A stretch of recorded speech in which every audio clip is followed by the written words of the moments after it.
Մենք մեր համագումարի ժամանակ ասել ենք, էլի որ անգամ մատաղ ուտելու չենք գնա։ Չգիտեմ, ինչքան է պետք ասել, որ բացառում ենք։ Այդքան կոշտ արձագանքին Արայք Հարությունյանը Ես կարծում եմ այդ ԴՀԿ-ի դեպքը շատ ծանր են տարել, որովհետև հարյուրավոր նամակներ եմ ստացել մարդկանցից, որ մենք ճիշտ էինք եւ իրենք, այսինքն նախարարը իդեմս կառավարության սխալ։ Հարյուրավոր, չեք պատկերացնի ինչքան նամակներ եմ ստացել, որ մարդիկ դժվում են ԴՀԿ գործելավոճից եւ այնպիսի ապօրինություններ են այնտեղ կատարվում, որ չգիտեմ, այսինքն այդ նախարարի փաստարկները, որ սա ամեն ինչ լավ է բան, բայց դուք փորձում եք նախընտրական շրջանում այս հարցը բարձրացնել, հա, բացարձակապես կապ չուներ իրականության հետ, դե մենք էլ գիտեինք, որ այդպես է, եւ ես կարծում եմ շատ ծանր են տարել երասխից քարոզարշավը սկսելը, ցույց տալ, որ Ալիևը չի թողել, որ Հայաստանում գործարան կառուցվի։ Շատ ծանր են տարել են, որ գնացել են ատոմակայան, խոսել ենք այն մասին, որ իրենք սպասարկում են Թուրքիա եւ Ադրբեջանի շահերը Հայաստանում եւ ուզում են ատոմակայանը փակեն։ Շատ ծանր են տարել, դրանից հետո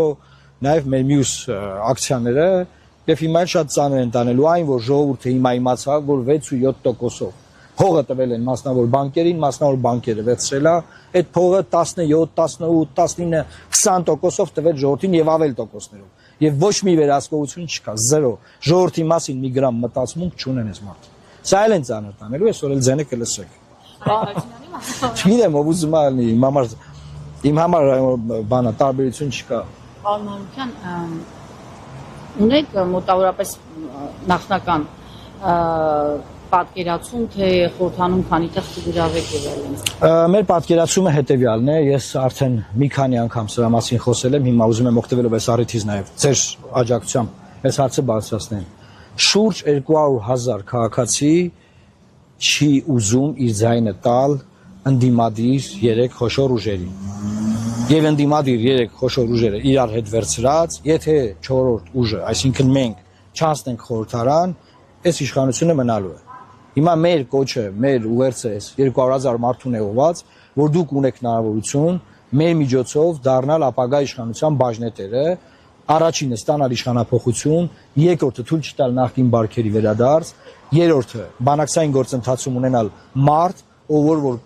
կլինի կոմպրոմիսային քաղաքական ուժերի ներկայացուցիչը եւ չի կարող միանձնյա որոշել, ասենք, տարբեր զիջումների գնալ, այդ ճնշումներին ենթարկվել։ Այս մեր առաջարկն է, եւ ես հիմա ուզում եմ ասել, որ մենք հնարավորություն ունենք 6-7 մինչեւ տոկոս ձայն տանելու այս պայն ունեցած մեր ուսումնասիրություններով։ Քարոզարշավը ընթացքի մեջ է, մենք այս ընթացքը նաեւ գնահատում ենք հետեւյալ կերպ,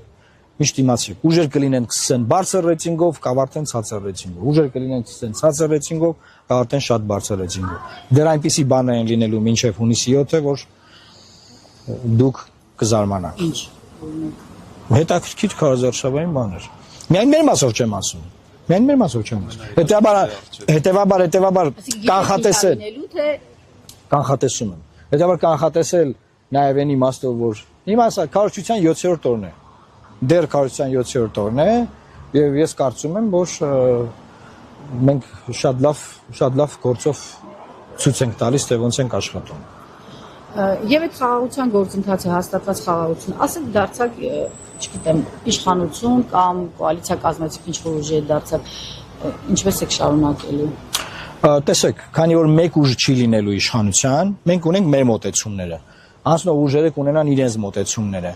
Ես որքանով որ գիտեմ, մենք միակ ուժն ենք, որ պնդում ենք, որ խաղաղության պայմանագրի այդ նախաստորագրված նախագիծը չի կարելի այս տեքստով ստորագրել բերել վավերացման, որովհետև այնտեղ կետեր կան, որոնք որ մեր երկիրը կդարձնեն հաշմանդամ երկիր։ Դրանք պետք է փոխել եւ վերաբանակցել։ Ես դրա տեղը գիտեմ, ձևը գիտեմ, այդ մասով կոմպետենցիա ունեմ։ Մնացած մասերով այլ ուժեր կոմպետենցիաներ ունեն, իրենք էլ իրենց մասերով իրենց ներդրումը կունենան։ Այսինքն ես չեմ ուզում հիմա միանձնյա ասել, թե ինչ կլինի, բայց այն որ հաստատ ավելի լավ տարբերակ կունենանք բանակցած, դրանում կասկած չունեմ։ Դրա հնարավորությունը կար, դրա հնարավորությունը հիմա էլ կա, եւ դա չի էլ բացառել նաեւ Նիկոլ Փաշինյանը իր լայվում։ Մի հատ լայվ էր արել, ասեց, որ ուզում են բանակցված բովանդակությունը փոխեն, մի տարբերակ կա որ կարա լավ լինի, բայց ուրիշ երկու տարբերակ կա որ կարա վատ լինի։ Այդ մի տարբերակը ես ու ինքը գիտենք որ կա։ Բայց ինքը չի արել որ։ Ասում եմ, ունի կետեր կա, պետք է այդ կետերը դուրս գան դրա մեջից։ Չի կարելի դրանք թույլ տալ։ Առաջինը Հայաստան-Ադրբեջան հարակից սահմանային շրջաններում երրորդ ուժերի բացառման սկզբունքը։ Երկրորդը անայդ կորածների վերաբերյալ Հայաստանը չպետք է մտնի մի այնպիսի պարտավորության տակ, որ Ադրբեջանի պահանջով Հայաստանի Հանրապետությունում քրեական գործեր հարուցի վերջին 30 տարվա ընթացքում պատերազմների մասնակից մարդկանց գործունեության վրա եւ սկսի նախաքննություններ իրականացնել։ Երրորդը, այդ փաստաթուղթը ես կյանքում չեմ ստորագրի, եթե դրա տակ չլինի քարտեզ, որով Ադրբեջանը մեզ ճանաչում է։ Այս իշխանությունը առանց քարտեզի դա ստորագրել է։ Ընդդիմադիր ուժերը, որոնք որ մասնակցում են հիմա, ասում են, որ իրենք եք ստորագրեն։